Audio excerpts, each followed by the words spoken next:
Olá, bom dia, tudo bem? Primeiro quero desejar um bom domingo para você, que o Senhor possa abençoar a sua casa, a sua família, em nome de Jesus. Queria conversar um pouco com vocês daquilo que Deus pensa sobre nós. É, Deus sempre teve esse plano de nós nos enxergarmos através dele e não através de nós. Quando ele cria Adão, Adão estava nu, ele e Eva estavam nu no jardim do Éden, correto? Porém, ele não enxergava essa nudez, era normal para ele. Por quê? Porque ele via Deus, ele via ele através de Deus, através do Criador. Né? E quando ele erra, quando ele peca, ele vê a sua nudez, a sua fraqueza, porque ele começa a enxergá-lo através do erro dele. Quando Deus vem ao jardim do Éden e encontra com Adão após o erro, ele pergunta: Adão, onde você está? E Adão fala: Senhor, eu estou escondido porque eu estou nu. Então Deus pergunta para ele: quem te disse que você está nu? Ele começa a olhar a situação dele através dele. E nós muitas vezes olhamos para nós através dos nossos erros. As pessoas, nós nos falamos assim: eu sou um fraco, eu sou um falho, eu nunca vou ser vencedor, eu nunca vou conseguir ter uma família, eu não vou conseguir sair dessas drogas, eu não vou conseguir ter sucesso no meu emprego, eu não vou conseguir ter sucesso no meu casamento. Por quê? Porque está enxergando através de você. Mas o plano perfeito de Deus para você é que você vai ser vencedor. Porém, você tem que se enxergar através dele. Um bebê, quando nasce, uma criança, ele só enxerga 30 centímetros na sua frente. Então, se você pegar os seios da mãe com o rosto da mãe, dá mais ou menos isso, 30 centímetros. Porque o bebê, ele não consegue se enxergar através dele. Então, ele olha para a mãe, esses 30 centímetros, ele enxerga a pessoa que mais o ama nesta terra, sua mãe. Então, ele já se sente amado, ele já se sente protegido, ele já se sente em um lugar confortável. Por isso que Satanás trabalha muito na depressão pós-parto, ele investe muito nisso, para que a criança já nasça, já cresça com aquele problema ali, de falta de amor, de falta de entendimento daquilo que ele é, porque ele veio nessa terra. Nós viemos para ser amados, para termos uma vida completa no Senhor. Vamos um pouco para a palavra. Eu anotei alguns versículos aqui que falam sobre isso, numa sequência que nos leva até o céu, que é o que Deus preparou para nós. Amém? Eu vou começar com Mateus 10, 29 e 31. Eu não tenho outro amor como teu. Olha o que a palavra nos fala. Mateus, capítulo 10, verso 29 ao 31. Eu estou lendo a Bíblia, a mensagem. É uma coisa, uma palavra mais atualizada, é muito bom. Eu gosto muito dela. Muito, muito. Qual o preço de um pardal? Deus pergunta, Jesus pergunta. Alguns trocados, não é mesmo? Pois Deus cuida deles mais que vocês cuidam. E vocês? E a vocês, ele dispensa tanta atenção que chega a contar os fios de cabelo da cabeça de cada um. Portanto, não fiquem intimidados com essa conversa assustadora. Vocês valem mais que 1 milhão de pardais. Olha para você ver o cuidado que Deus tem com a gente, né? Ele conta até os cabelos da nossa cabeça. Apesar que eu não estou tendo muito mais aqui não, o meu é mais fácil. Mas ele conta, ele sabe de tudo. Vamos agora para Romanos 8, 28 e 29. Olha o que o papai nos fala. Romanos 8. Se em algum momento nos cansamos de esperar, o Espírito de Deus está ao nosso lado, nos dando aquela força. Se não sabemos como orar, não importa. Ele ora em nós e por nós, utilizando nossos suspiros sem palavras, nossos gemidos de dor.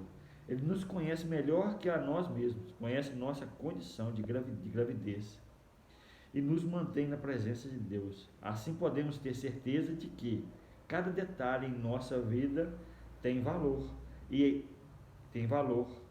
Aliás, desculpa. Cada detalhe em nossa vida de amor a Deus é transformada em algo muito bom. Cada detalhe, que mesmo que seja mais ruim, Deus transforma em bom.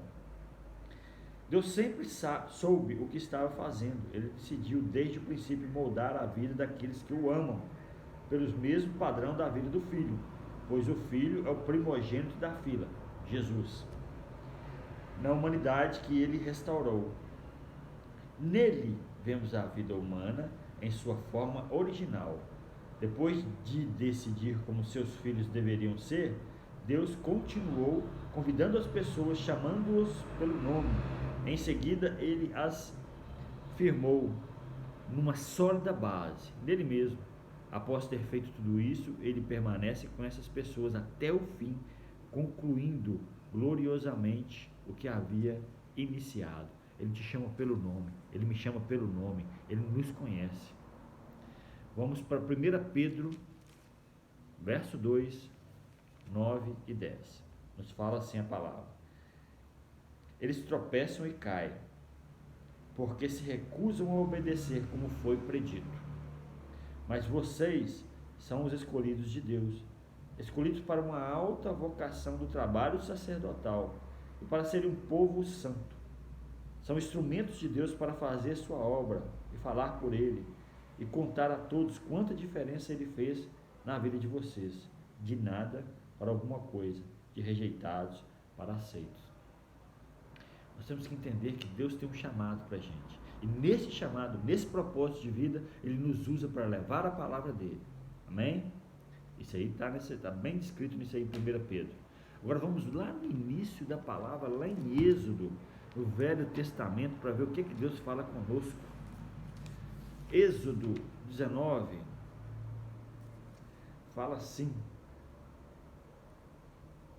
Moisés subiu para se encontrar com Deus, e o Eterno chamou-o ao monte. Fale à casa de Jacó e diga ao povo de Israel: vocês viram o que fiz no Egito, e como trouxe vocês sobre asas de águia até a minha presença. Se vocês obedecerem às minhas ordenanças, às minhas ordens, e cumprirem a minha palavra, serão meu tesouro especial entre todos os povos.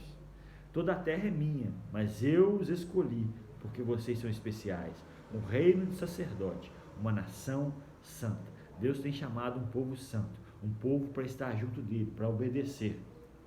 Josué 1, verso 9, fala assim também: não deixe em nenhum instante de pensar no que diz o livro da revelação. Pondere e medite nele dia e noite, praticando tudo o que ele prescreve.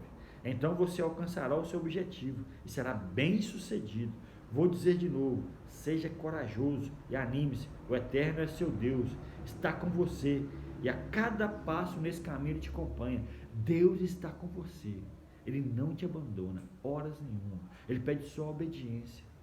Ele pede que você medite no livro, esse livro da lei, e coloque em andamento tudo aquilo que está escrito aqui.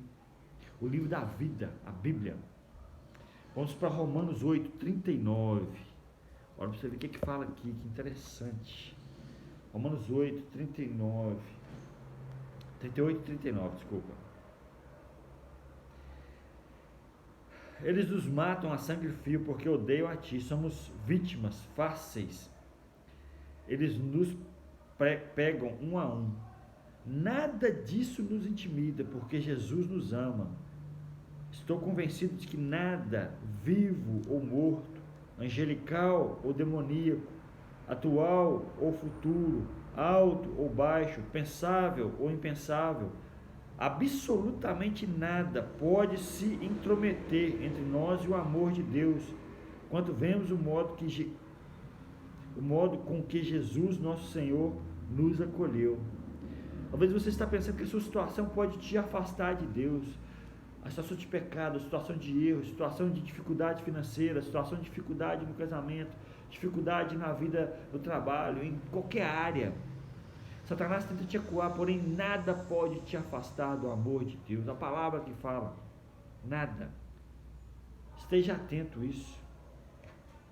Em João 3,16, fala do tamanho do amor de Deus para nós. Vou falar esse versículo de cor e salteado, porque eu já o conheço há muito tempo, porque Deus amou o mundo de tal maneira que deu seu Filho único para nos salvar. Ele nos amou, Ele não amou este mundo, a terra, Ele não amou as árvores, Ele não amou as águas, não, Ele amou os seres humanos. E deu seu Filho unigênito, único Filho. Em João 4,14 fala também do amor de Deus.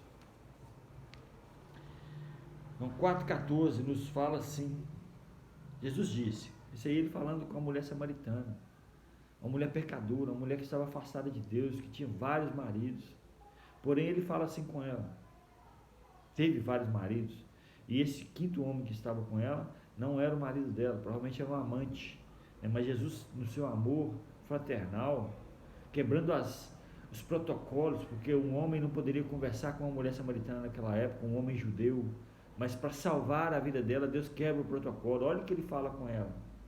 Jesus disse, quem beber desta água vai ficar com sede, outra vez. Quem beber da água que eu der, nunca mais terá sede, nunca. A água que ofereço é como um poço artesiano interior, jorrando vida para sempre.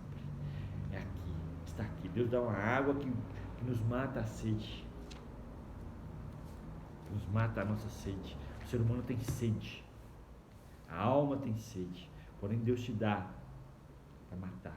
E olha o plano de Deus encerrando em Apocalipse 21, 3, 4, o livro que muitos têm medo, Apocalipse, mas aqui fala tanta verdade que nos transforma. É tão gostoso ler, saber o nosso futuro, o que vai acontecer quando estivermos junto ao Pai. Olha o que fala, Apocalipse 21, do verso 1 até o verso 8. Vi o céu e a terra criados de novo. O primeiro céu se foi, a primeira terra se foi, mar já não existe. Vi a Jerusalém santa criada de novo, descendo, resplandecendo do céu, preparada para Deus, como noiva para o marido. Ouvi uma voz como um trovão vindo do trono. Ore, ore, Deus está de mudança, vai morar entre os homens e mulheres. Ei, rapaz, essa revelação é tremenda. Deus vai morar entre nós, o ser que nos criou, o Altíssimo, o Eterno, vai ficar entre nós. A morte se foi de vez e também se foram as lágrimas, o choro e a dor. A primeira ordem das coisas não existe mais. Aquele que está entronizado continuou. Olhe, faz tudo novo. Escreva todas essas coisas, palavras confiáveis e precisas. Deus falando com João, na ilha de Patmos. Então ele disse, está feito. Eu sou o A e o Z, sou o princípio e o fim. Da fonte da água da vida darei aos sedentos. Os vencedores vão herdar tudo isso. Eu serei Deus para eles e eles serão meus filhos e filhas para mim. Mas para os demais, os indiferentes, os descrentes, os degenerados, os assassinos, os comerciantes de sexo, os feiticeiros, os idólatras e todos os mentirosos, a um lago de fogo de enxofre, a segunda morte. Deus não criou isso para o homem, mas aqueles que estão vivendo dessa forma, conforme eu falei aqui no final do capítulo, do versículo 8, no capítulo 21 de Apocalipse, esses que estão vivendo com mentiras, vendendo sexo, indiferentes a Deus, descrentes, degenerados, assassinos, esses vão ter sim uma vida afastada de Deus. Porém, aqueles que viverem em Deus, conforme Ele nos criou, para termos vida, nós teremos vida eterna. Ele estará vivendo entre nós. Nós conheceremos Deus face a face. Nós tocaremos na mão de Jesus, onde o buraco onde o cravo entrou, quando Ele morreu naquela cruz para nos salvar. Esteja atento, Deus te ama. Ele o quer perto dele. Ele te ama tanto que deu o Filho dele, a maior criação dele, o início de tudo, que é Jesus, para te salvar, para me salvar, para nos salvar. Ele quer que você entenda o que está escrito nesta verdade, para você ter uma vida plena nesta terra. Esta é a palavra dessa manhã para você, que ela possa alcançar o seu coração, em nome de Jesus. Um abraço.